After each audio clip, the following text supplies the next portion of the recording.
Holy City Center Radio is episode 336, and I am your host, Christian Sanger. Today is Friday, January 31st, 2025.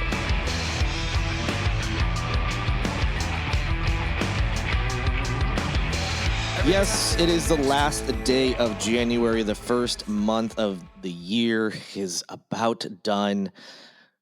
Been a little bit of a long month. I'm having a hard time even talking, especially these last few weeks. And unfortunately, something really horrific happened that I'm sure you're all very much aware of. So I want to touch on that first. Just this devastating plane crash that occurred later on Wednesday night. I forget the exact time. I want to say like 9-ish. But a commercial airline, American Airlines plane that had 60 passengers and 4 crew collided with a Black Hawk helicopter, which had 3 service members on board. They collided and both fell into the Potomac River.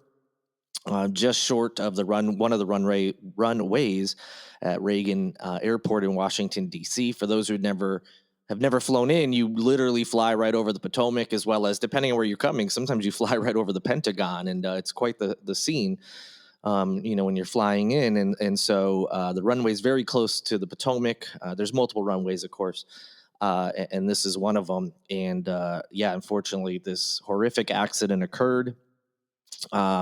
I watched the news for hours that night while doing other things. And, it was clear, obviously it was just hearing the headline that this crash happened was bad. Of course, you knew there was likely going to be casualties and likely some fatalities, but you don't know what that means specifically. When there's a crash, there's all sorts of different things that can be crashes and how bad they are. And, as more details came in, it became clearer and clearer that this was likely not going to have any survivors. And on Thursday morning, that was the indication from officials that this was no longer a rescue operation. It was going to be recovery.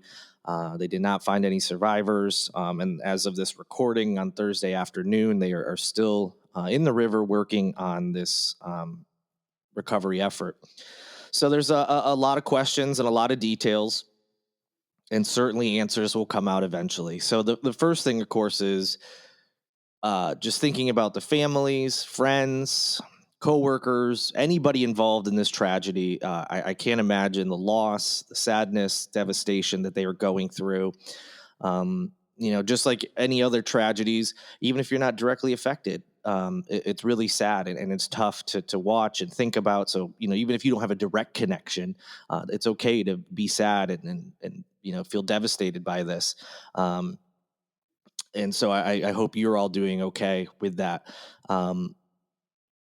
I think that they said this is the first plane crash on U.S. soil since 2009, I think was the year when there was that crash in Buffalo.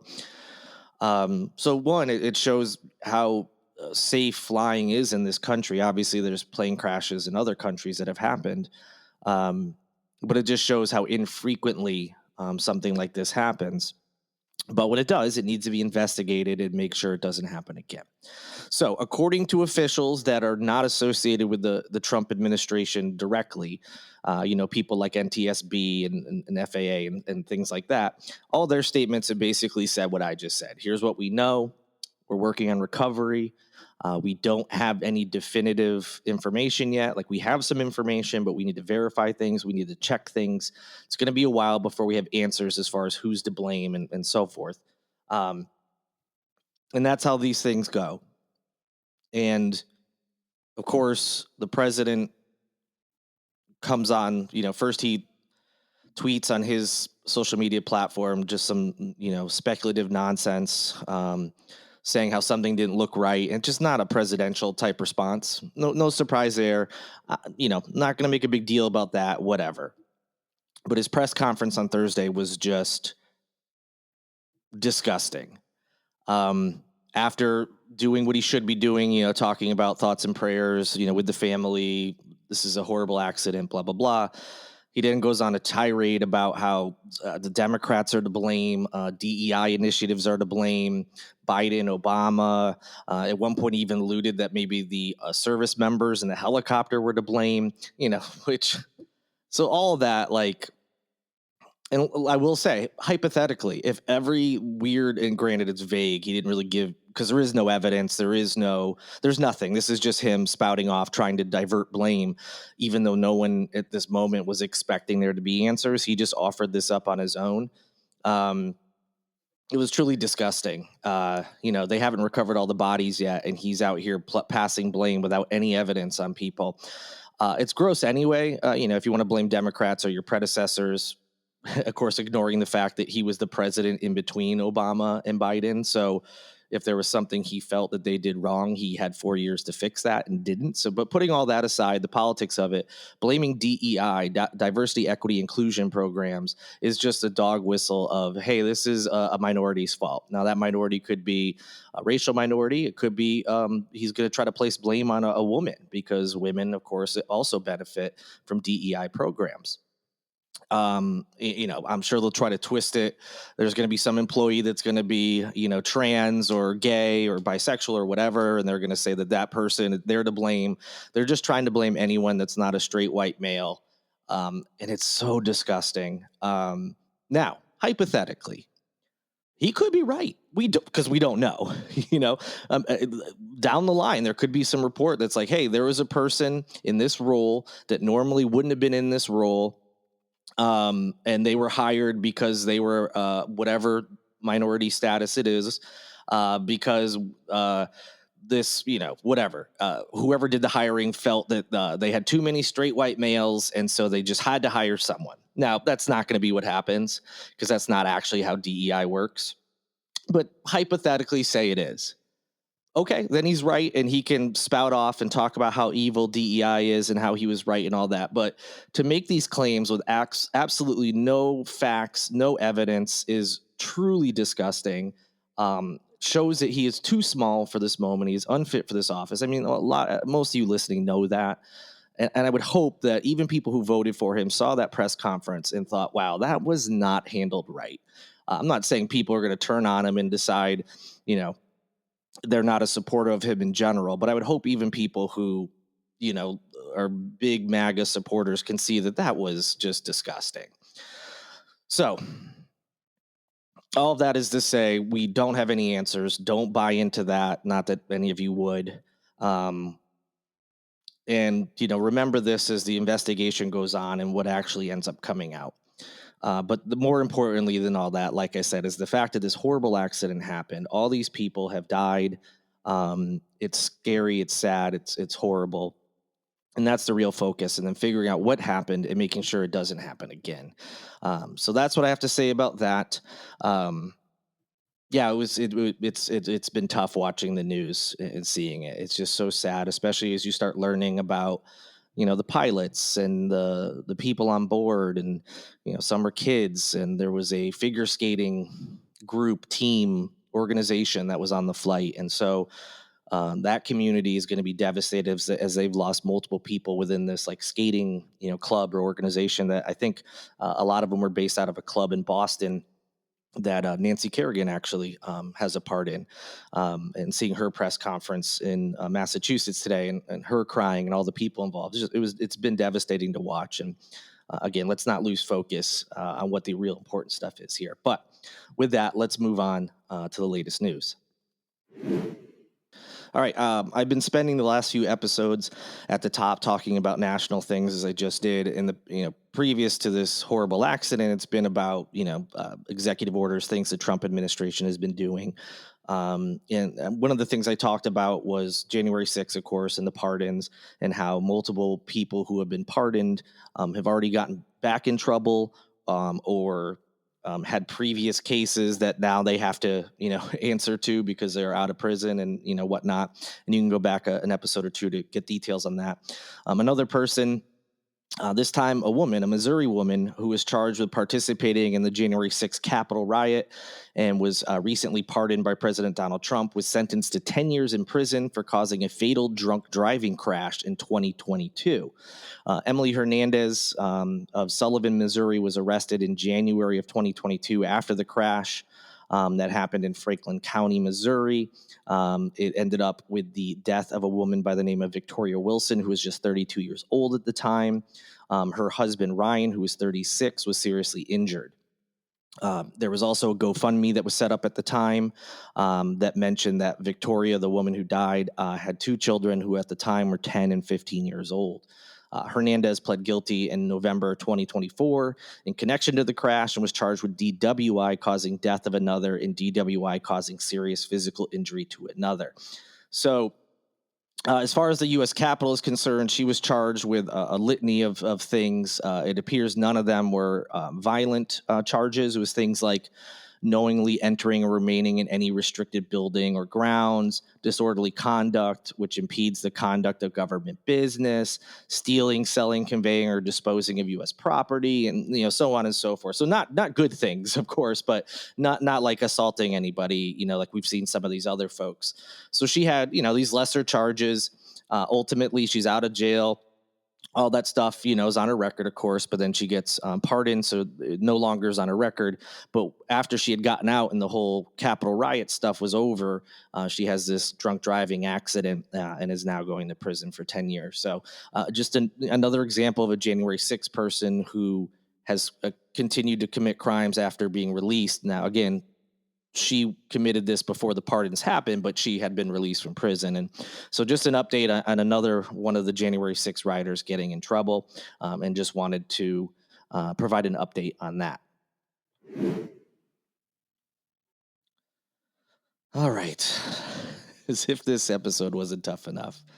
National Nancy Cash Me Outside Mace back in the news. And this relates to DEI, which we were talking about before. We know that Representative Mace has been very vocal about trans people and bathrooms, and that they should be using the bathrooms of the sex they were assigned at birth. Yada yada yada. She's made hay out of this whole thing. We've talked about that ad nauseum.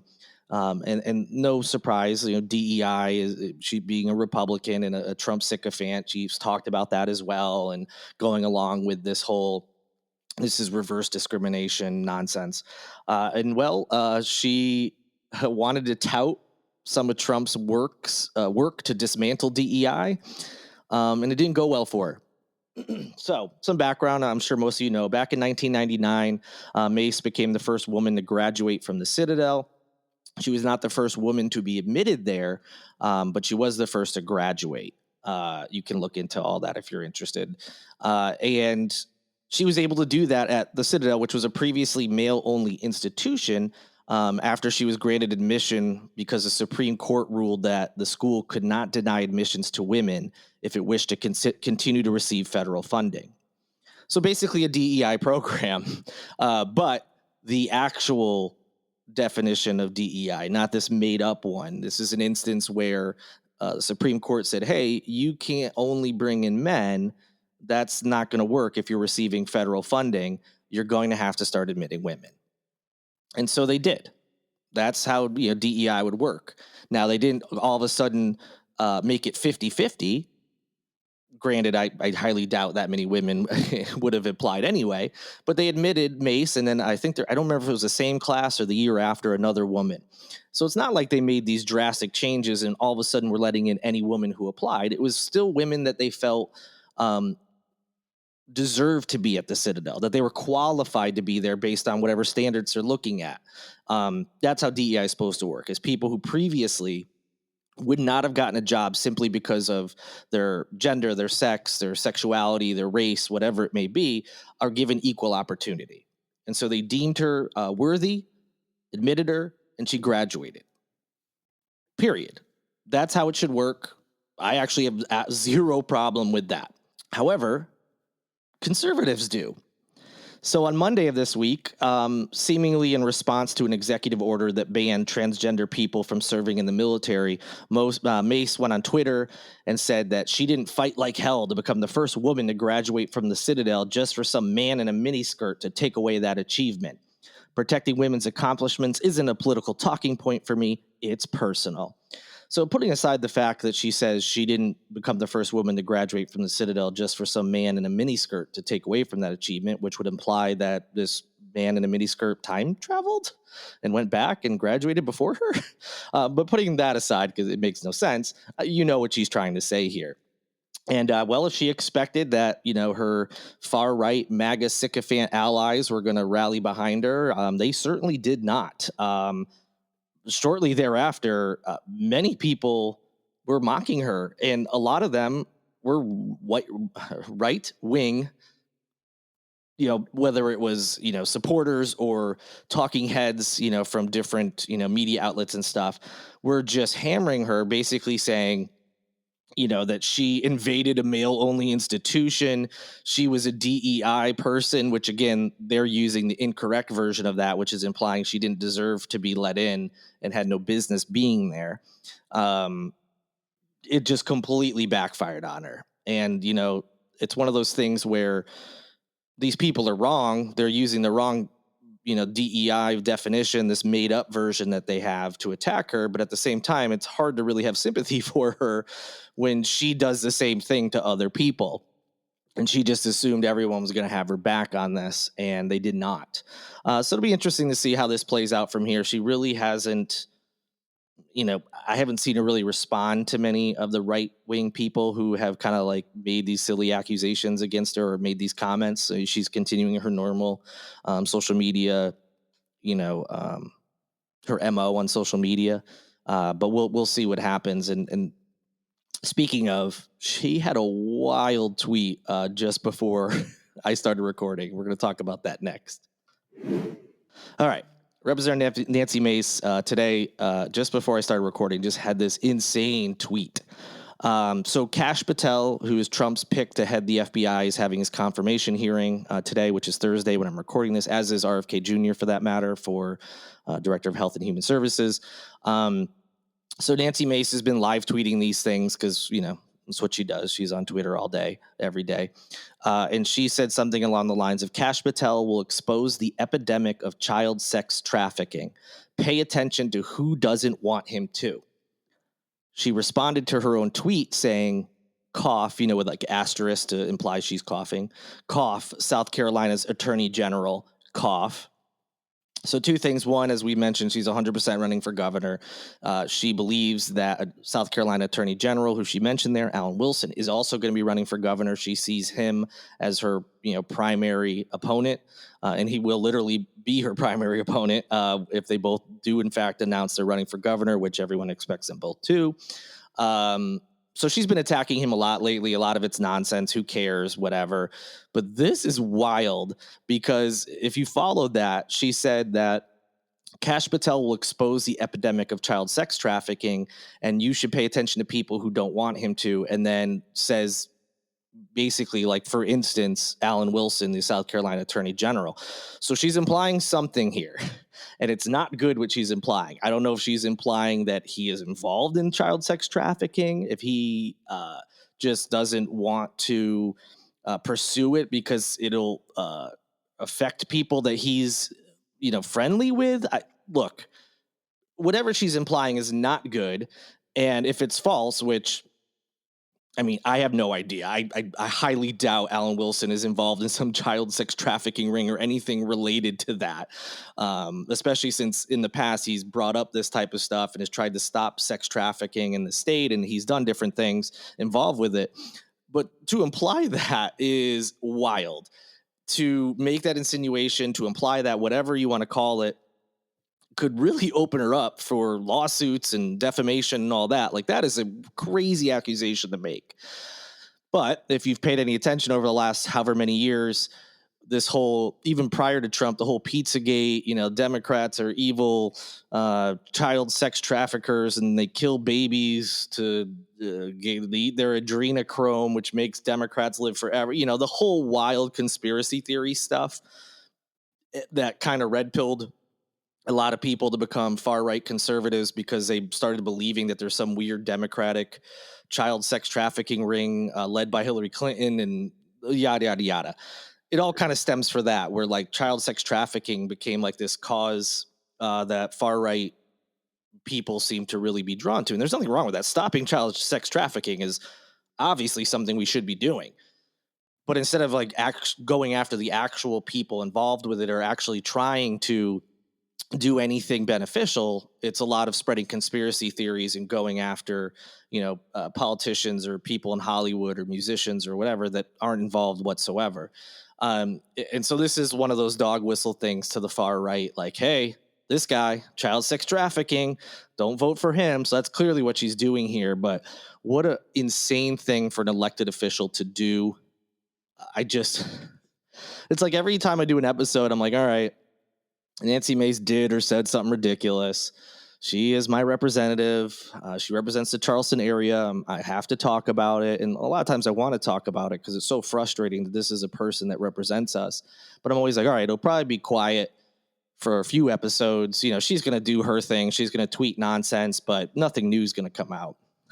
And then this happens. So I shouldn't be surprised. But, I'm hopeful we can go a few episodes without having to talk about her saying something ridiculous or something similar. But I'm not holding my breath. All right, we have an update on the Alpha Genesis lab that was responsible for, accidentally apparently letting out 43 monkeys a couple months ago. As you may remember, the last 4 that were kind of on the loose were finally captured. I think it was last week, just before the weekend. But there was also a side controversy that happened during that time frame, and we have a little bit more information thanks to some awesome reporting by the Post and Courier. Definitely click the link in the show notes for more information. But it talks about how there was some sort of heater malfunction. You may remember me talking about this on a previous episode that led to the deaths of several monkeys. And they talked to some people who work in the lab. They were afraid to put their names in public due to fear of retribution and things like that. But they talked about and gave some pretty detailed information, including that the dead monkeys were stacked in a laboratory refrigerator after they were discovered, and they had been moved from a cage that they were in to that, which is just a sad image to have, and just kind of makes you realize how devastating, this was for some of the workers there to see that. They even said some of the employees were crying. I'm sure they get close to these animals, just like, you're close to any pets you have. Now, granted, these aren't pets, like we have in our homes, but I'm sure real scientists or people who work there who want to take care of these monkeys and make sure that they're not harmed and they're doing things ethically. This was tough for them. And some of them were crying as they were going through and having to remove these, these poor dead monkeys and then, try to figure out what happened. So really sad account that they're giving. And they were describing these events that are now under federal investigation, although a lot of information from the feds as well as the lab itself, we're really not getting any details. All of this is coming from people speaking off the record that felt they needed to get this information out there. So we now know that at least 21 monkeys died during this event, which, as I said, the company itself and regulators have not acknowledged, despite many different media outlets asking them about it. They say the deadly incident is being investigated by multiple agencies, and as I said, has something to do with like a heater malfunction that led to carbon monoxide poisoning is what the initial thought process is here. But nothing official has come out, like I said. So this is what people inside the building are saying. If those numbers hold true, that 21 monkeys had died, it will be the largest number of fatalities on record for the Alpha Genesis lab. Which, yes, that means there have been other incidents that have happened in the past. This is a group that receives more than $113 million in federal funds to maintain these breeding services for monkeys that are used in research to conduct laboratory experiments at a facility on the property. Normally, the monkeys, which, by the way, they're an endangered species, the type they have there, they stay outdoors. obviously in an enclosure, but they stay outdoors. But on cold nights, they're supposed to be kept in a heated space that complies with federal animal welfare laws. And as I mentioned, unfortunately, the heater problem, it sounds like there's some sort of malfunction that led to carbon monoxide poisoning, and these poor animals had to suffer through it. And it's not the first time there's been heater problems, according to the Post and Courier. Documents published by animal rights organizations that they were able to find linked 2 deaths back in 2022 to malfunctioning heaters as well. So sad story there, and the more we learn about it, the sadder it becomes. And hopefully, officials and the feds will actually come out and verify some of these things, and say this is exactly what happened, and let us know if there's some sort of punishment, fine, whatever it is against this lab. I'll be sure to keep you posted. And lastly, just a quick update. South Carolina Treasurer Curtis Loftis has said he's going to continue and complete his term despite 2 other state financial officers that were involved in that years-long state accounting issue. They left their jobs, and despite that, he's deciding he's going to stay in his role. You may remember this accounting issue included $1.8 billion, an accounting error of that magnitude being discovered. And then just recently, finally, the audit was completed, and that money didn't really exist. It was a mistake that was made, and it was kind of complicated how they described it. But that's ultimately it. The money didn't really exist. They made a mistake, and that's that. And 2 people have resigned, but the treasurer has decided he's not going to. He had previously said that he would not seek re-election in 2026. So this was going to be his last term, but he's not going to step down. He said he's going to continue on, and he called the ongoing controversy as being a false narrative and a political witch hunt. Okay, so you're the head of the state's treasury, and there's this $8 billion accounting error that your department oversees. Other people have stepped down, but you're not going to, because this is some kind of witch hunt. Sure, guy. We'll see how that works out as calls continue from both sides of the aisle for him to resign. All right, we've got some other news, but it'll have to wait till Monday. Hopefully your weekend is awesome. Hopefully things quiet down, and we'll have more fun things to talk about on Monday. Speaking of, if you're looking for something fun to do this weekend, go to holycitycenter.com/calendar, where you can find out what is currently going on in town. And also you can just go on and search days, weeks, months ahead and see what else is on the horizon. Thank you for listening. Thank you to Lindsay Marie Collins with LMC Sound System for producing this and every episode of Holy City Center Radio. And thank you to Tyler Boone, whose music you hear in each and every show. As I said, have an amazing weekend. Can't wait to be back with you next week. Until then, good night and good luck.